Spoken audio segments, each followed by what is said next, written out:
Okay, so today we discuss about designing the user interface, strategies for effective human-computer interaction.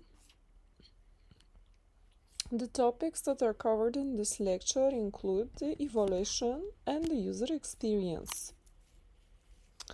So we will have a brief introduction about the user experience design and then discuss the reviews of experts as well as heuristics to follow when we design the user interface. Then we will mention about usability testing and laboratories. After that, we will outline survey instruments as well as acceptable tests. And we will also discuss about evaluation during active use.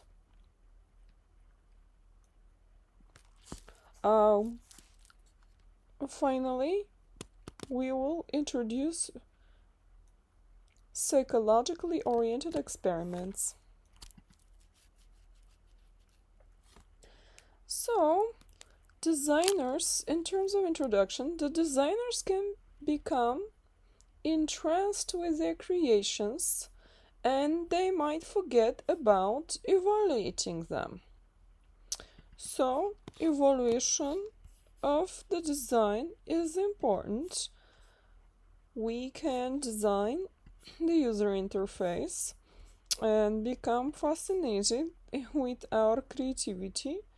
But it is important to remember to evaluate the design. That is why in our activity, active learning activity with working with the group, we choose one member who is going to test and evaluate the system.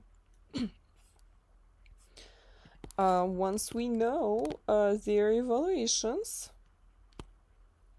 what we can do is to attain wisdom from the evaluations, how we can improve the system, and implement the appropriate updates or corrections to the system.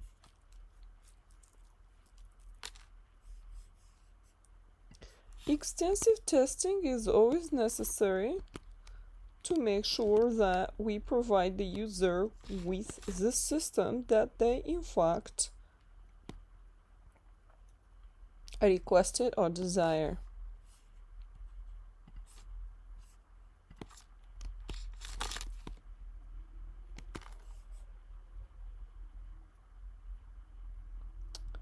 So, what is included in the evaluation plan?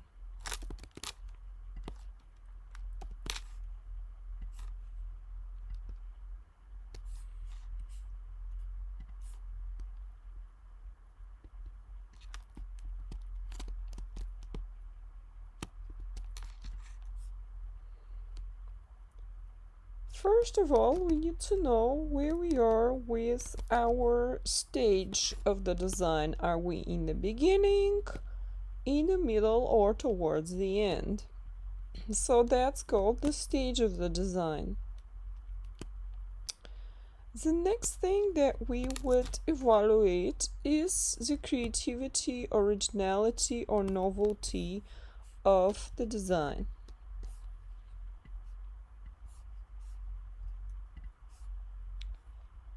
How many users they would be using the system, and how critical or important is the user interface to those users.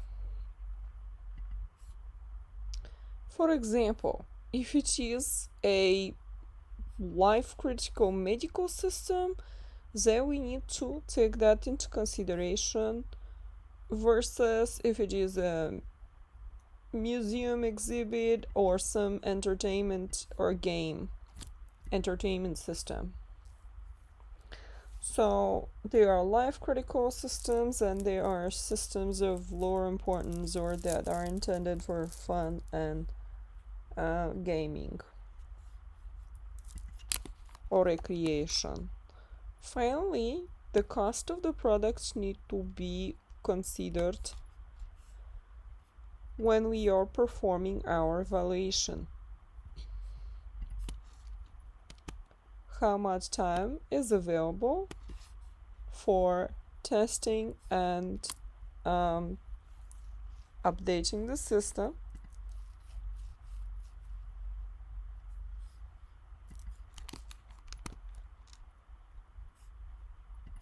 And finally, what was the experience, the overall experience of the team or the team member that performed the evaluation?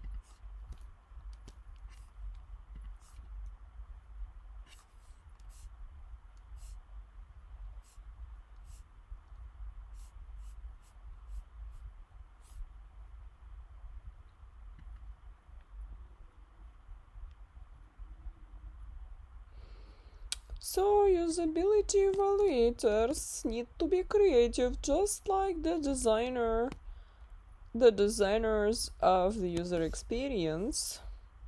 And so they need to be open-minded to use some non-statistical and non-empirical evaluation methods. For example,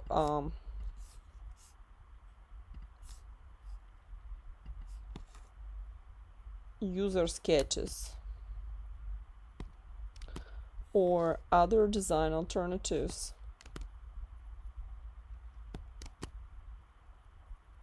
as well as ethnographic studies.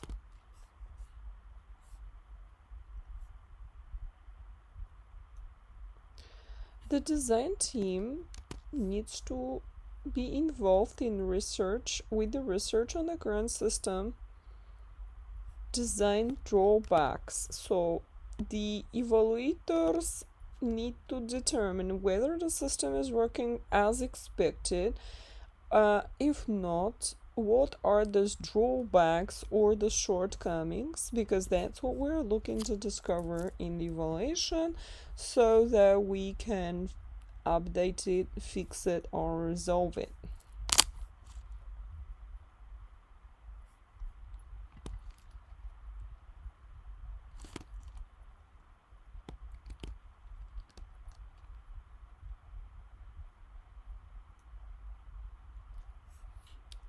We mentioned that the time we have is one factor in the evaluation design. So we need to determine what kind of evaluation we do in terms of time. We could be ambitious and say we will take 2 years to test the system, or we can say, well, we have certain deadlines and we do the best we can in the next 3 days. So the time needs to be considered. Another thing we mentioned here is the expense. How much does it cost to perform this testing?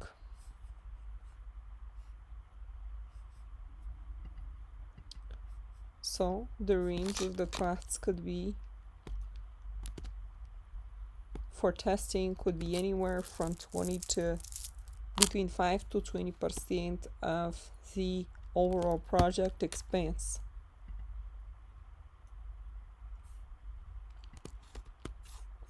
Usability testing overall is important and has become established and well accepted part of the design process.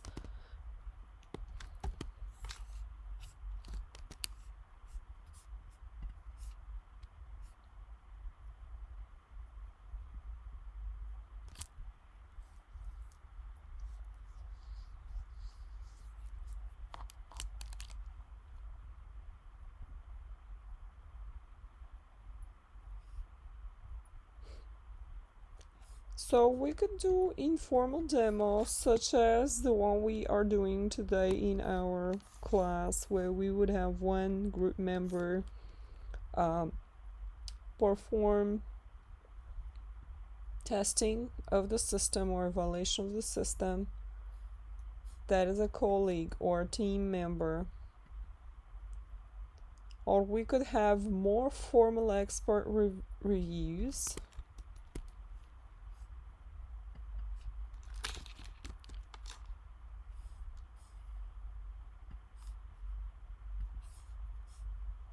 Where we would have our actual customers to test the system.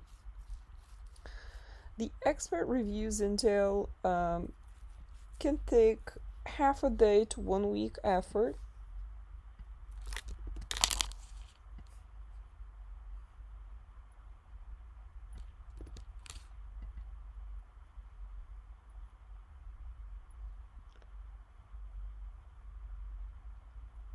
Expert reviews could be in the following categories: heuristic evaluation, guidelines review,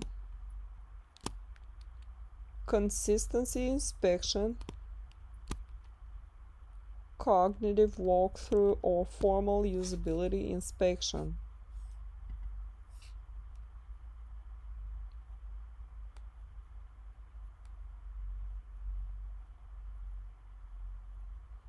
If we're having expert reviews, we would have more than one person doing the evaluation. They could be 3 to 5 reviewers.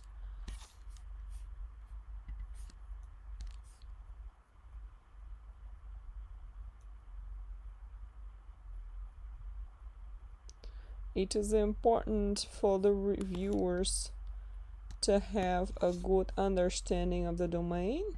That's why they are called experts, right? So if this is a medical system, they need to be medical doctors, right? If we're designing a medical system to place medical diagnosis, and if it is some life support critical system, then the expert would be the medical doctor who would be placing the diagnosis or who would be responding to the life's critical support requests. That's what we mean, the understanding of the domain. The domain is the field in which the system is being implemented. It can be medical domain, financial domain, educational domain, manufacturing domain. So whatever in the word system we're designing, the expert should be the one that works and is qualified in that domain. If it's just financial domain, financial system, then it will be a bank officer, an accountant. If it is in education domain, it can be a professor. If it is in car manufacturing, then it will be a manager of the car manufacturing plant.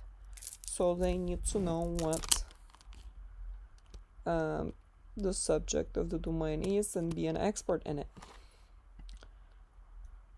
Another way to do expert review is by the user communities. So if it is medical domain, that could be the patients in the hospital.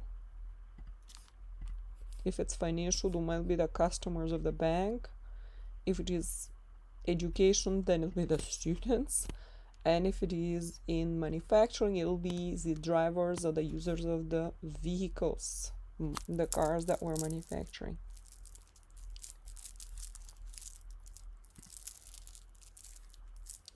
Usability testing can be done in open fields or it can be done in laboratories. So if it is done in laboratories, then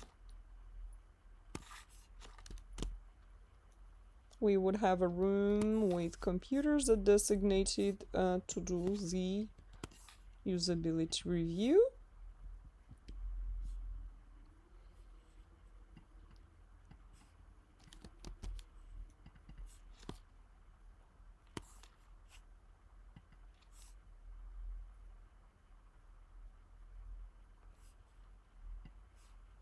Otherwise, we could have an open field and have an observation room to where we would be observing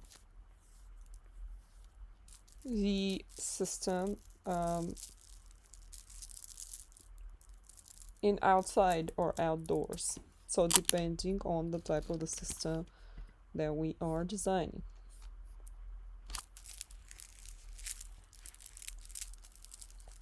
So the usability testing is a process, just like the design is a process.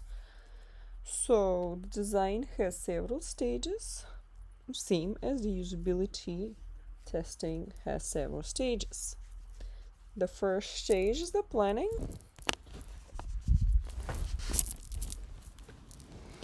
So we need to develop the plan, write a statement of what work would be performed during the usability testing, assemble a team,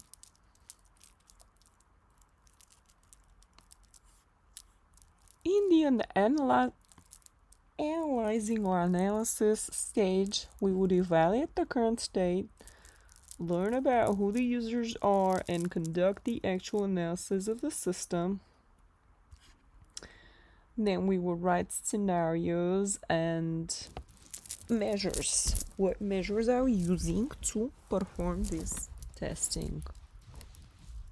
And in other words, was our testing effective? Was it proper? We need to have some way to quantify that, to measure it, to determine this. Design, determine their requirements, conduct the design.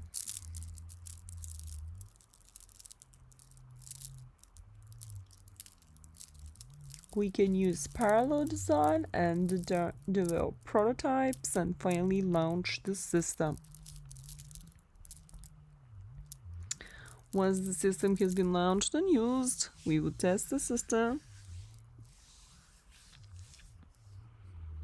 And based on the testing results, we would use them to update and refine the system.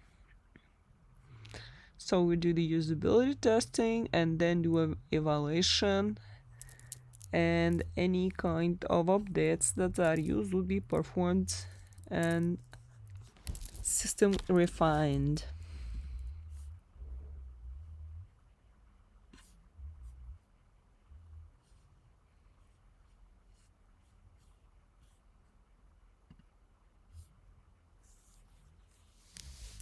Here is a picture or visualization of eye tracking software that is being tested.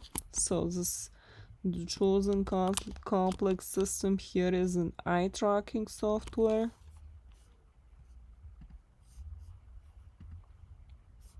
So we are shown here the usability testing that's performed in a lab for this eye tracking system.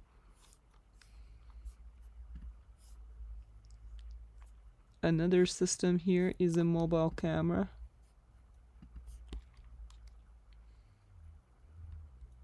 That is used to track and record the activities on a mobile device. So this camera is used for our usability testing.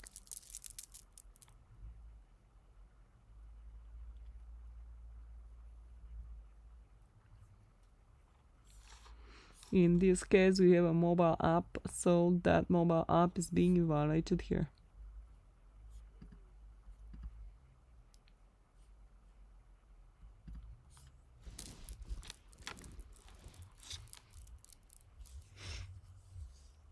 Okay, so professional ethics practice in doing the usability testing is to ask all the subjects to read and sign a statement like this, that they consent to participate in this experiment. So when we are doing experiments and evaluations that involve human subjects, They are government regulations which require us to follow certain requirements. One of them is to receive consent of the subjects. So if we are going to be designing a system where we ask people to evaluate our system, we have to have their written agreement, consent by the government laws. If this is done as a research in a university, same thing in that case, but we have something called Institutional Review Board, or IRB.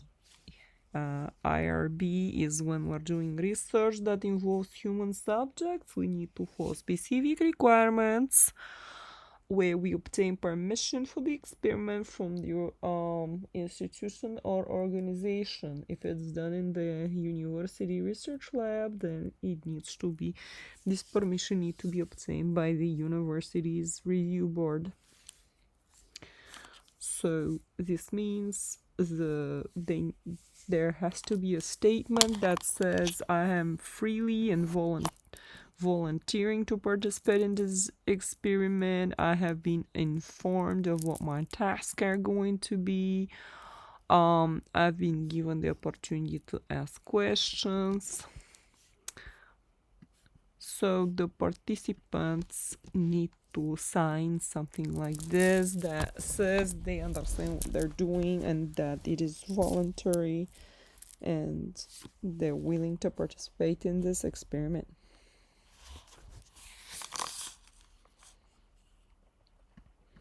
I am aware I have the right to withdraw my consent and things like this. These are like government required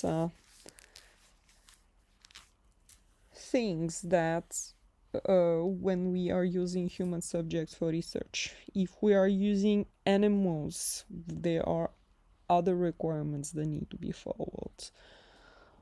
If we are using vertebrate animals, this means like mammals, like rabbits or rats and mice and even cats and dogs, and if something like that is used for our experiments, same thing. Certain consents and certain documents need to be signed, and approval from the Institutional Review Board is required for conducting research with human and animal subjects. Okay, so usability testing laboratories. In our class activities, we have videotaping. So if we're gonna be videotaping the participants, that's another thing that they need to agree to, right? We recording people, they need to, whether that's their just voice or videos, the users we need to have their consent in order to record them. Other things, we have to be careful not to interfere with the participants. If one participant is talking loud or is calling their friends or their phones are ringing, so they can invite others or think out loud, but they need to be careful not to interfere with the other users. So there are many variant forms of usability testing. We have competitive usability testing. We have something called A/B testing. There is a field test,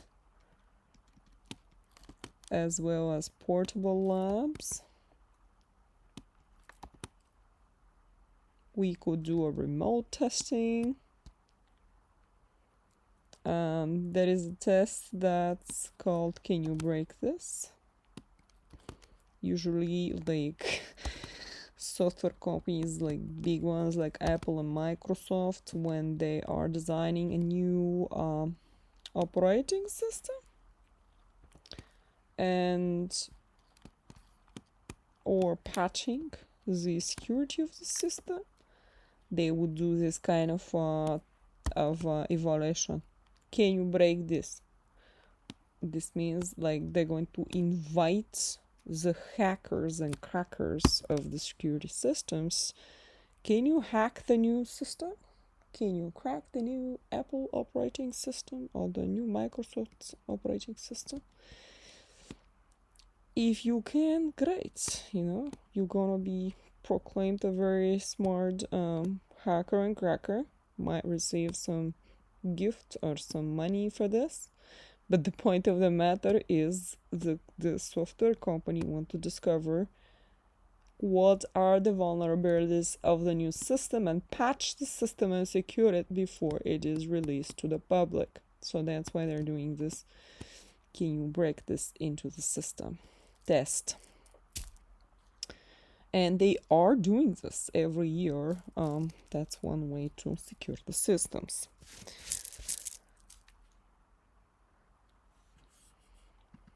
Okay, so survey instruments.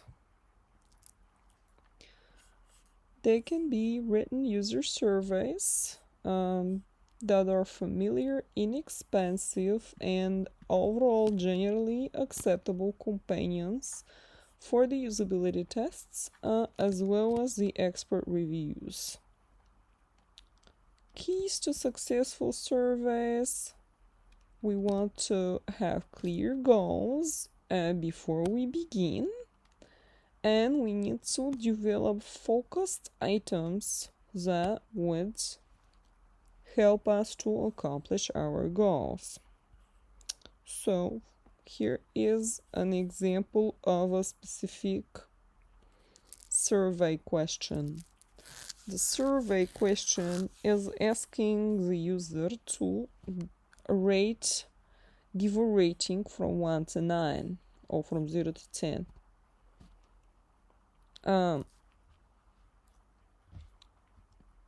About testing a specific system. This could be a mobile app or a web application, and they're asking, are the messages that appear on the screen clear or are they confusing? Give your evaluation from 1 to 9, clear to confusing. How about the instructions for commands? Are they clear or confusing? Give your evaluation from 1 to 9.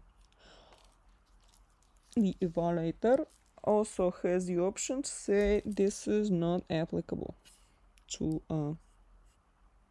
the current system. Other survey instruments, we could use user background, such as the age, the gender, the ethnic origin, education and income of the users. Also, what is their experience with computers?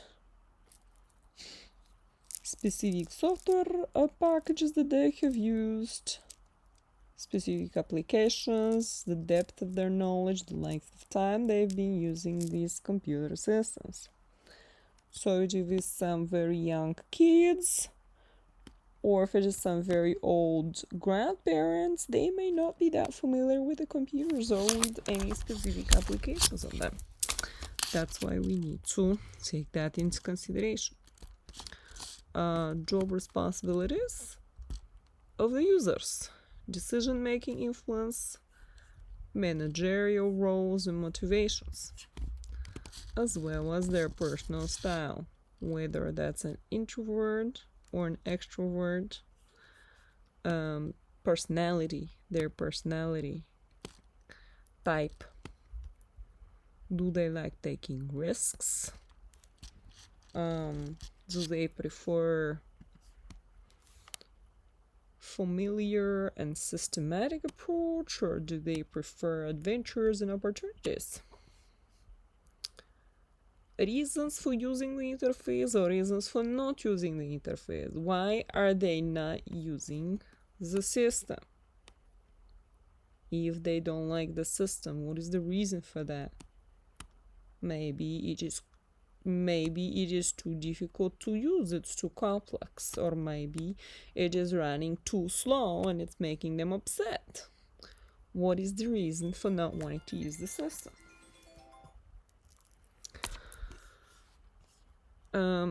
Other things that we can ask is the users is how familiar they are with the features. Or what features are they in our system? They could be printing, features, macros, shortcuts, tutorials. What features are on our system? And finally, how are they feeling after using the interface? Are they feeling happy or sad, confused, or is everything clear? Are they bored or excited? So, what is the associated emotion with using the system? So, this lecture have given us some tools and instruments that we can use for the evaluating the chosen complex system and the design of the system. So that is all that we have for evaluation and user experience.